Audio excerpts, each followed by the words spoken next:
It was a cold Tuesday evening when she stood by the doorway, her suitcase zipped shut, her coat buttoned, and her eyes colder than the wind outside.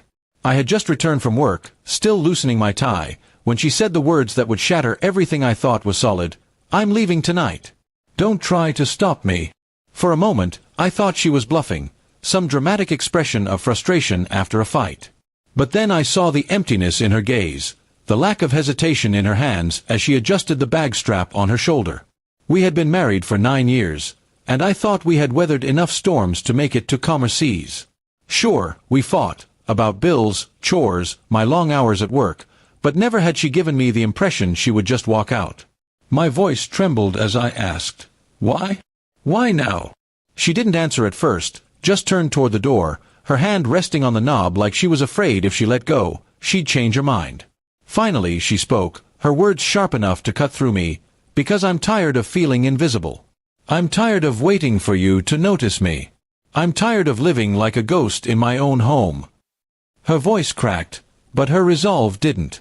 I stood there in silence, the weight of every ignored conversation, every postponed date night, every missed signal pressing down on me.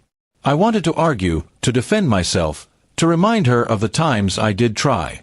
But deep down, I knew she wasn't wrong. I stepped toward her, my hand reaching out as if to bridge the gap that had been growing between us for years. "Please," I whispered, "we can fix this." She shook her head, her lips pressed into a thin line. "No. You've been saying we'll fix it for years. But nothing changes." She opened the door, and a gust of cold air rushed in, wrapping itself around me like a cruel reminder that warmth was leaving with her. I followed her outside, my shoes crunching against the frozen ground. The cab was already waiting at the curb, its headlights cutting through the night. She placed her bag in the trunk without hesitation. I wanted to yell, to demand she stay, to remind her of the vows we made, but the words stuck in my throat. Instead, I stood there like a stranger watching someone else's life fall apart. She paused before getting in, looking back at me one last time. Her eyes glistened with unshed tears, but she didn't let them fall. "Don't follow me. Don't call. Just let me go." And with that, she slid into the back seat. The driver nodded at me once before pulling away, the taillights disappearing into the darkness. I stood there long after the cab was gone, my breath forming clouds in the cold night air. My mind raced through memories, her laughter over morning coffee, the way she used to rest her head on my shoulder during movies, the soft hum of her voice when she sang to herself while cooking. All of it felt like it belonged to another lifetime. Inside the house, her absence was deafening. The closet was half empty, the bathroom shelf cleared of her perfumes, her favorite mug missing from the kitchen. Every corner of the house echoed with the memory of her presence, now replaced with a hollow silence. I sank onto the couch, my head in my hands, the reality settling in that she wasn't coming back. Over the next few days, I went through the motions of life, work, meals, sleep, but it was all mechanical. Friends called, asking if I was okay, but I brushed them off. How could I explain that I wasn't just missing her, I was missing the version of myself I had been when she loved me? Nights were the worst, lying in bed alone, staring at the ceiling, wondering if she was sleeping soundly somewhere else or lying awake like me, haunted by the what-ifs.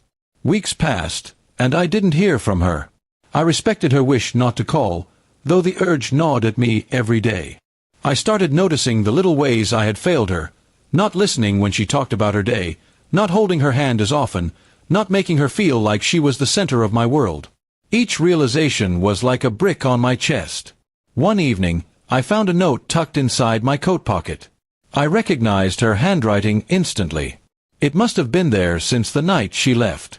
My hands shook as I unfolded it. It read, "I loved you more than you'll ever understand. But love alone isn't enough when you stop showing it." The ink was smudged, as if a tear had fallen while she wrote it. I read it over and over until the words blurred. The months that followed forced me to change, not for her, but for myself. I started paying attention to people, to conversations, to the small moments that make life rich. I learned to cook the meals she loved, not because I thought she'd come back, but because they reminded me of warmth. I reconnected with friends, took up hobbies I'd abandoned, and started therapy to understand why I had let my marriage slip away. Then, one spring afternoon, I saw her.